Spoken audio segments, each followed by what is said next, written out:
지금 네 통장에서 매달 빠져나가는 고정지출, 그게 정확히 얼마인지 혹시 알고 있어? 보험료, 통신요금, 각종 구독 서비스, 그리고 대출 이자까지. 아마 대략적인 금액은 떠오르겠지만 구체적으로 어떤 항목에 얼마가 왜 나가는지 물으면 바로 대답하기 쉽지 않을 거야. 그런데 여기서 중요한 건 돈이 많이 나가고 있다는 사실 그 자체가 아니야. 진짜 문제는 아무런 생각 없이 그 지출들을 그냥 내버려 두고 있다는 거지. 고정지출은 가격이 비싸서 유지되는 게 아니야.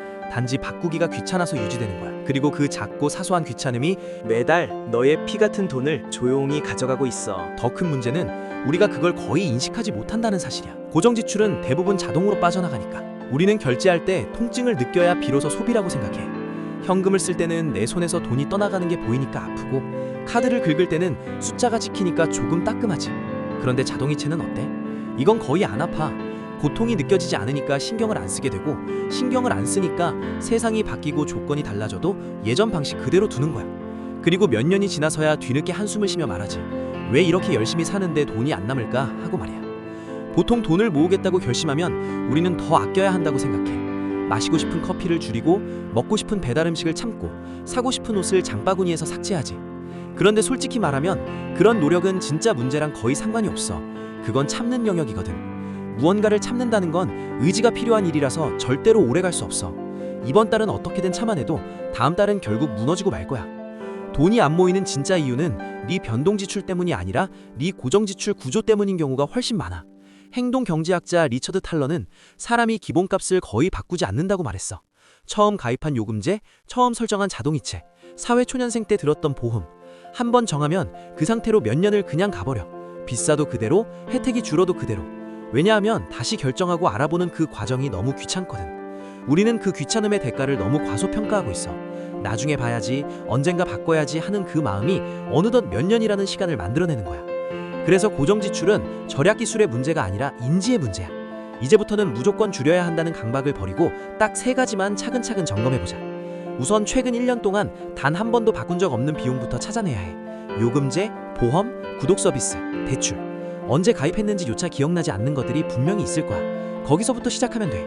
그리고 줄일 수 있을까를 고민하기보다 요즘 조건은 어떤가를 가볍게 검색해보는 거야. 기술은 계속 발전하고 시장은 변하거든. 같은 양의 데이터를 쓰는데 요금이 훨씬 낮아졌을 수도 있고, 예전 기준에 맞춰진 보험이 지금의 너에게는 너무 과하게 설계되어 있을 수도 있어. 대출 역시 지금보다 낮은 금리로 갈아탈 수 있는 기회가 있을지 몰라. 그냥 비교만 해보는 것만으로도 지출 구조는 달라지기 시작할 거야. 마지막으로 당부하고 싶은 건 무작정 해지부터 하지 말라는 거야. 고정지출은 끊어버리는 영역이 아니라 조건을 재설계하는 영역이야. 요금제는 네 사용량에 맞춰 하향하고, 보험은 불필요한 특약을 조정하고, 우대금리 여부나 대환대출을 알아보는 거지. 이건 궁상맞게 아끼는 절약이 아니야. 네 자산의 구조를 변경하는 아주 지적인 작업이지. 왜 굳이 고정지출부터 손대야 할까? 변동지출은 돈을 쓸 때마다 매번 결정을 다시 내려야 해. 오늘 커피를 마실지 말지 매 순간 고민해야 하지. 하지만 구조를 기반으로 한 재설계는 딱 한 번만 결정하면 돼. 한 번의 결정만으로 그 효과가 매달 매년 지속해서 나타나거든. 요금제를 3만 원만 낮춰도 1년에 36만 원이 남고, 대출 이자를 월 20만 원만 줄여도 1년에 240만 원이라는 큰 돈이 생겨. 이건 네가 고통스럽게 참아서 번 돈이 아니야. 설계를 바꿔서 자동으로 네 통장에 남게 만든 돈이지. 오늘 내가 하고 싶은 이야기의 핵심은 이거야. 안 보이니까 안 바꾸는 거고, 안 아프니까 그대로 두는 거야. 오늘 당장 카드 명세서 말고 통장 자동이체 내역만 쭉 한번 훑어봐. 그리고 이 질문을 스스로에게 던져봤으면 좋겠어. 이걸 마지막으로 점검한 게 언제였지? 1년 전? 3년 전? 그 질문을 던지고 확인하는 순간부터 네 돈은 더 이상 아무 생각 없이 빠져나가지 않을 거야. 돈은 의지만으로 모이지 않아. 구조를 이해하고 조건을 바꾼 사람에게만 돈이 머무는 법이니까. 영상을 보고 조금이라도 도움이 되었다면 구독과 좋아요를 부탁해.